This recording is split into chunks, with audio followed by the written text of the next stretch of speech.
Assalamu alaykum wa rahmatullahi wa barakatuh. Usia nafsi yangu kumcha Allah subhanahu wa ta'ala.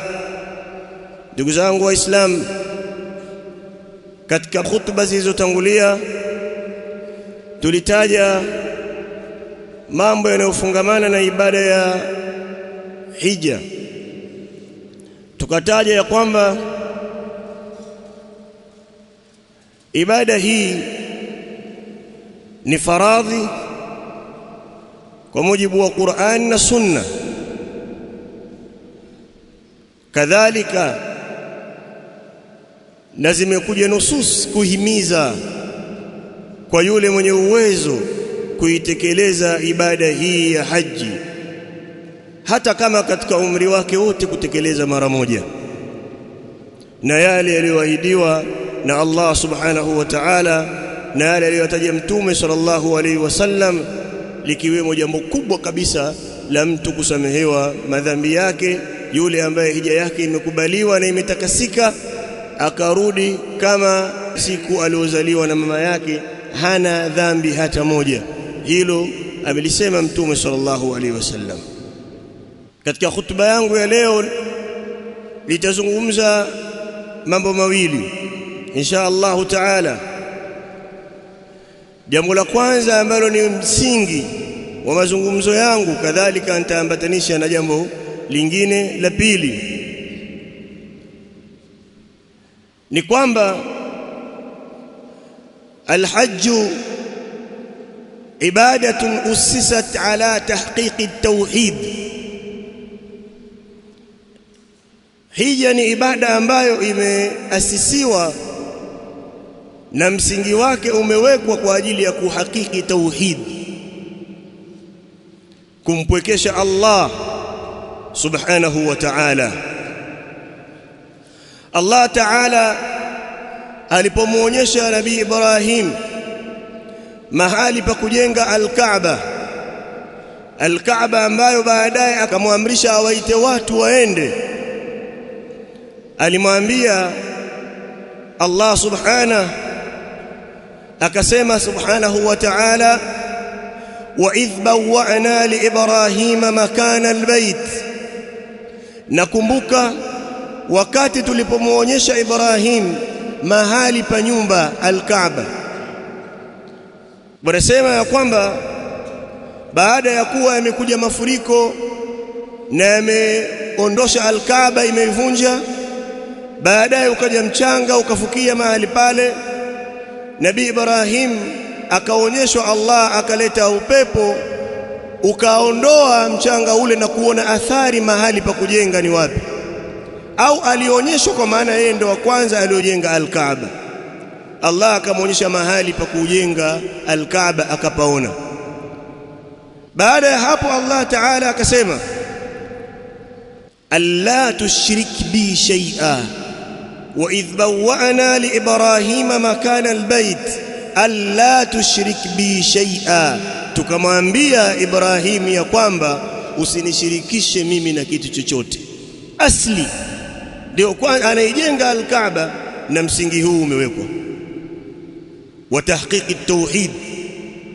Ndugu zangu Waislamu, baada ya hapo aya inayofuatia Allah subhanahu wa ta'ala akamwamuru Nabii Ibrahim awaite watu kuja kufanya ibada ya hija katika Al-Kaaba ile ambayo ameiasisi kwa msingi wa tauhid. Qala ta'ala, wa'adhin fi an-nasi bil hajji ya'tuka rijalan. Waite watu, wafahamishe watu ibada ya hija kwamba ni faradhi juu yao. Ya'tuka rijalan, watakujilia watu wenye kwenda kwa miguu.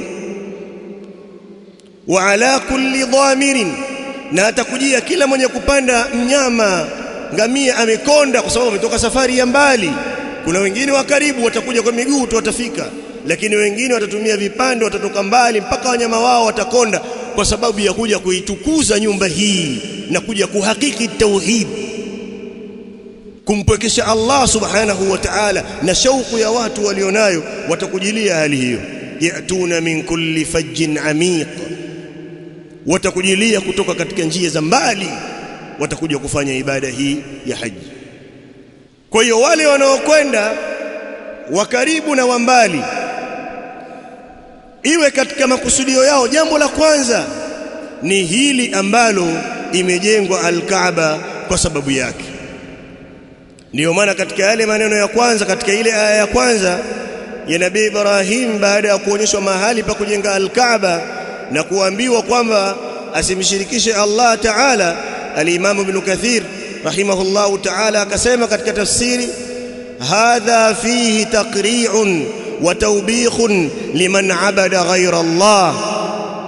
Hapa pana kulaumiwa na kukemewa wale ambao wanamwabudu asiyekuwa Allah subhanahu wa ta'ala, wa ashraka bihi, na wakamshirikisha Allah min Quraish, katika makuraishi, kwamba hii nyumba hapa si mahali pa kufanya ushirikina.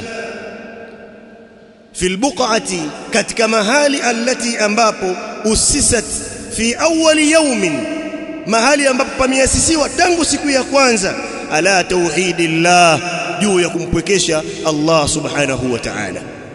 Ibadallah, katika aya nyingine inayofuatia Allah Ta'ala akataja watu wakashuhudie manufaa mbalimbali. Hizi ni aya tatu zinazofuatana katika surati al-Hajj 26, 27 na 28. Liyashhadu manafi'a lahum, ili wayashuhudilie manufaa yao. Katika ibada ya haji kuna manufaa mengi, na manufaa ya kwanza kabisa na makubwa ni suala la mtu kumwabudu Allah peke yake, kwa sababu hilo ndiyo sababu ya mtu kusamehewa madhambi yake, at-tauhid. Ndio maana zimekuja hadithi, Mtume sallallahu alaihi wasallam anasema, al-hajjul mabrur laysa lahu jazaa'un illa al-janna.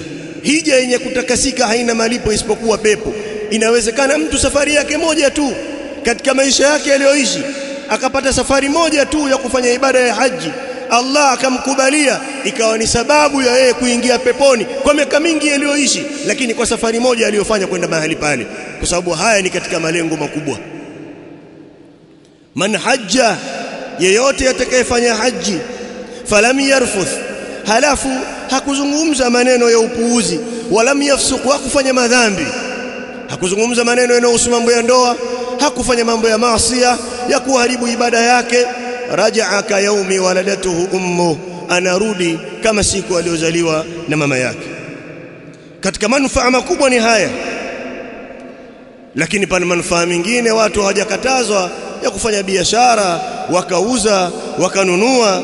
Laisa alaykum junahun an tabtaghu fadlan min rabbikum. Ibn Abbas radhiyallahu anhuma anasema makusudio yake hapo ni al-ajru fil akhirah, ni mtu kupata ujira huko akhirah, kadhalika na at-tijara fi dunya, na kufanya biashara hapa duniani. Hapana vibaya mkatafuta fadhila kutoka kwa Mola wenu, mkauza, mkanunua, itakapokuwa jambo hilo aliwashughulishi na ule msingi na asli ya safari ile ya hija, haikushughulishi na ibada, ikawa wewe uswali tena swala za jamaa, ibada unaiharibu nini, unamfuata mtu kwa sababu ya biashara, mpaka ile ibada yako ya hija ikatetereka kwa sababu ya mambo hayo. Hapo utakuwa umekosea, kwa sababu huo sio msingi namba moja katika ibada hii ya hija. Haya yatafuatia baadaye katika manufaa ya kilimwengu, baada ya kuhakiki yale maslahi makubwa ambayo imejengwa al-Kaaba kwa sababu yake. Aqulu qawli hadha wa astaghfirullah.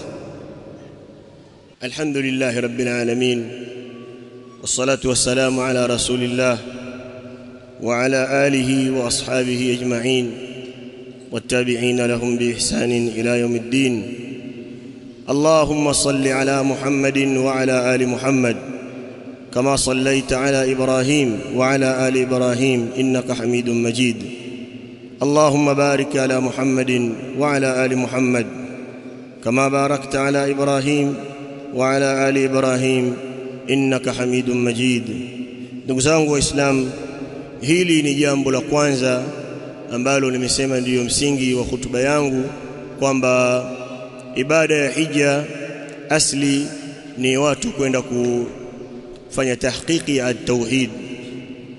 Hata mtu maneno anayosema akihirimia labbaik allahumma labbaik labbaik la sharika laka labbaik, mtu anamuitikia Allah, kadhalika pia anamtakasa Allah. Kwa hiyo haingia kilini mtu akaingia kwenye ibada hii kwa tamko la kumpwekesha Allah na kukataa shirki, halafu yeye katika matendo yake ya ibada ile akafanya mambo ya ushirikina, bila shaka atakuwa amefanya kinyume na atakuwa ameharibu ibada yake.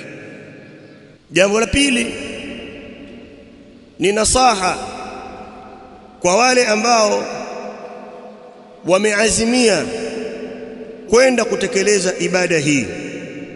Sheikh Al-Albani rahimahullahu ta'ala katika risala yake Manasik al-Hajj wal-Umra ameweka sehemu akataja nasaha, baadhi ya nasaih, na mimi nitataja baadhi yake katika zile alizotaja za kumnasihi yule ambaye ameazimia kwenda kutekeleza ibada ya hija.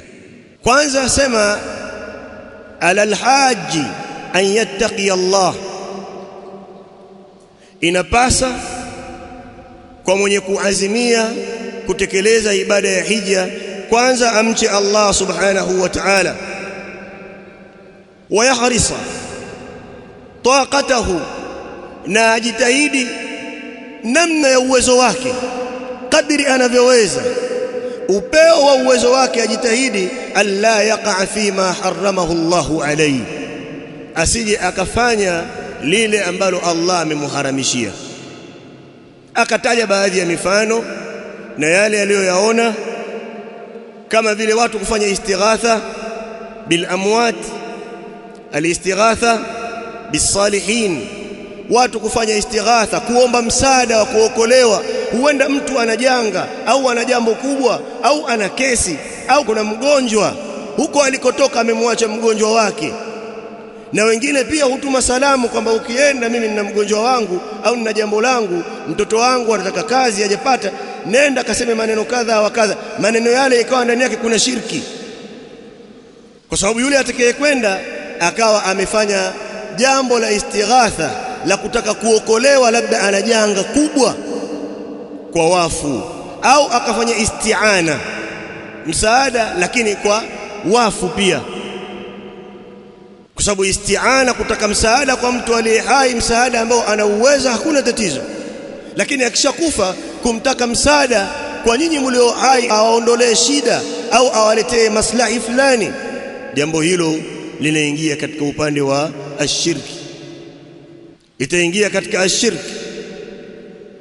Na kama itakuwa unasema amina itakidi kwamba huyu ni mtu tu, hawezi kudhuru wala kunufaisha isipokuwa ni mtu mwema, pia utakuwa umeleta uzushi, kwa sababu watu waislamu hawajaelekezwa kwamba wakitaka jambo lao, mtu akitaka kuomba dua ima ya kuondoa madhara au ya kuleta manufaa, aende mahali anapopatikana mtu mwema. Hawajawekewa utaratibu huo. Wa idha sa'alaka ibadi anni fa inni qaribun ujibu da'wata ad-da'i idha da'an, al-aya. Allah yuko karibu, muombe, fuata masharti na utaratibu, muombe Mola wako kwa lugha yoyote ile na mahali popote pale ulipokuwa, muda wa kuwa uko mahali panasilihi kulifanya jambo hilo, kwa sababu shirki itaporomosha ibada yake na matendo yake yote aliyoyafanya. Kwa hiyo hili amelitaja, na hili ndio lile ambalo tumetangulia kulitaja katika hutuba yetu ya kwanza, inna shirka la dhulmun adhim, shirki ni dhulma kubwa. Kadhalika shirki, la in ashrakta la yahbatanna amaluk, lau ungeshirikisha, ukishirikisha, Mtume SAW alaihi wasallam anaambiwa hivyo, wallahi yataporomoka matendo yako yote na amali zako zote. Kwa hiyo huyu atakuwa ameiharibu ibada yake hii ya hija kwa kufanya jambo la shirki, kwa kuwaomba wafu au kwenda pale akafanya istighatha ima kwa kaburi la Mtume sallallahu alaihi wasallam na wengine katika watu wema. Jambo la pili akasema ala ahli alfadli walilmi, inapasa kwa wale watu wenye maarifa, wenye ilmu, ambao wamesuhubiana na watu katika safari ya hija au wameongoza misafara ile ya hija, hawa an yuallimu alhujjaj, wawafundishe hawa mahujaji Popote unapokutana nao wawafundishe manasik al-hajj, zile ibada za hija, na kuwatahadharisha usifanye jambo hili, shughulika na hili, achana na hili. Asije mtu ikawa amekwenda kule, akifika tu kwanza anatafuta gari au taksi aende zake Uhud, kwanza aende kule akitimishe watu waliokufa katika Badri, afanye kadha, mambo kama hayo, na watu wanafanya. Na wengine jambo la kwanza akitoka hapa anatoka na baraza njia yake ametia kwenye begi. Baba waenda kwenye hija pia waenda na mambo hayo. Na baadhi ya watu huona kama wanawakomoa watu fulani. Hii ni safari, umekwenda umemfuata Allah subhanahu wa ta'ala kwa wito uliotolewa na Nabii Ibrahim, amri aliyotoa Allah kumwamrisha Nabii Ibrahim. Umekwenda kwa maslahi yako, na katika maslahi makubwa ni kufutiwa madhambi. Kufanya bid'a na kuwaonyesha watu kwamba hata Maka kwenyewe pia tumefanya jambo hilo, huko kwa mawahabi kwenyewe haifungamani na hilo. Hawa mliokwenda nao hawa mnawapoteza, na wao wanawaamini kwamba mnawafanyia mambo sahihi, wakaacha kushughulika na mambo ya msingi. Mtu akasoma Qur'ani, akahitimisha Qur'ani, akakaa msikitini muda mrefu kuleta adhkari, huenda kumshughulisha na mambo hayo, akacheza, akaimba, pia huko pia mmepeleka mpaka mambo hayo. Wamuogope Allah subhanahu wa ta'ala. Watu wanaosafirisha mahujaji wawaambie na kuwaelekeza makusudio makuu, malengo makuu ya safari yao, wasiwazushie bid'a na mambo ya shirki katika safari hii muhimu kabisa. Huenda mtu asipate tena kurejea akakutana na Allah subhanahu wa ta'ala. Aitumie fursa hii vizuri, kama vile ndo hija yake ya kwanza na hija yake ya mwisho. Kadhalika katika nasaha nyingine nitataja jambo lingine la mwisho ambalo Sheikh amelitaja. Kadhalika Sheikh akasema katika upande wa mijadala, kwa sababu katika Qur'ani imekuja faman faradha fihinna alhajja fala rafatha wala fusuqa wala jidala fil hajj. Hakuna mjadala katika hija.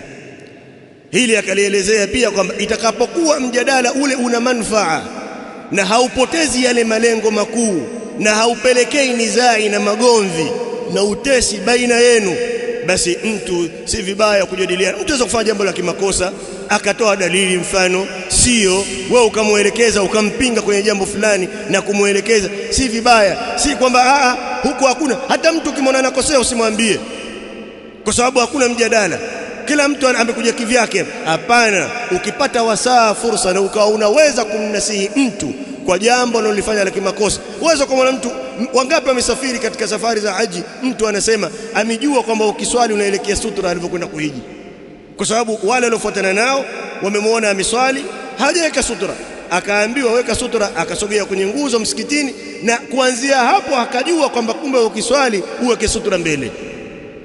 Na watu wangapi wanakosea katika hilo? Kwa hiyo haya ni baadhi ya mambo ameyataja Sheikh na nasaih, pamoja ameyataja mambo mengine, lakini nimeona nitumie fursa hii kuwakumbusha wale ambao wameazimia na Allah amewachagua na kutekeleza ibada hii. Wamuombe Allah awafikishe, na sisi tunamuomba Allah subhanahu wa ta'ala atuwafikishe sote kutakabalia amali zetu, na wale ambao atawajalia kwenda katika safari hii Allah ajalie kwamba ibada zao ni makubula, lakini na wao pia wachunge haya yanayotajwa na wanawachuoni yaliyokuja kwenye Qur'ani na Sunna, na waitekeleze ibada hii kama ilivyoelekezwa na Mtume sallallahu alaihi wasallam. Khudhu anni manasikakum, khudhu anni manasikakum, chukueni kutoka kwangu mimi ibada yenu ya hija, kuchinja, yote yale manasiki ya haji, chukueni kutoka kwangu. Kwa hiyo watu waangalie nusus na wafuate wanawachuoni ahlus sunna na wale wanaowapeleka watu waliosimama katika misingi ya sawa sawa, ili wapate kuwaelekeza ibada hii kama ilivyofunzwa na Mtume sallallahu alaihi wasallam. Tunamuomba Allah subhanahu wa ta'ala ajalie ni katika watu wenye kusikia maneno na kufuata yale yaliyokuwa mazuri. Rabbana atina fid dunya hasana wa fil akhirati hasanatan wa qina adhaban nar. ربنا اغفر لنا ولإخواننا الذين سبقونا بالإيمان ولا تجعل في قلوبنا غلا للذين آمنوا ربنا إنك رؤوف رحيم. اللهم انصر إخواننا المستضعفين في كل مكان، اللهم انصرهم على عدوهم، اللهم انصرهم على عدوهم. اللهم عليك باليهود والنصارى فإنهم لا يعجزونك يا رب العالمين. وصلى الله على نبينا محمد وعلى آله وأصحابه أجمعين. Hii ni Wajawema Online TV. Hapa ni elimu tu.